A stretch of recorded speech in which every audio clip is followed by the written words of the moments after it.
ময়মনসিংহের মুক্তাগাছার পাড়াটঙ্গীতে মাদক বিরোধী আন্দোলনে উত্তাল এলাকাবাসী। হামলার প্রতিবাদে বিক্ষোভ, দ্রুত আসামি গ্রেপ্তারের দাবি।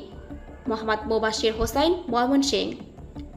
ময়মনসিংহের মুক্তাগাছার পাড়াটঙ্গীতে মাদক বিরোধী আন্দোলনকে কেন্দ্র করে নতুন করে উত্তেজনা সৃষ্টি হয়েছে। মাদক সেবীদের হামলায় ৩ জন আহত হওয়ার প্রতিবাদ এবং ঘটনার সঙ্গে জড়িতদের এখনও গ্রেফতার না করায় ৪ ও ৫ নম্বর ওয়ার্ডের এলাকাবাসীর উদ্যোগে বিক্ষোভ মিছিল অনুষ্ঠিত হয়েছে। বিক্ষোভ মিছিলের আগে মাদক বিরোধী আন্দোলন নিয়ে এলাকাবাসী ও উপস্থিত ব্যক্তিদের অংশগ্রহণে একটি মতবিনিময় সভা অনুষ্ঠিত হয়।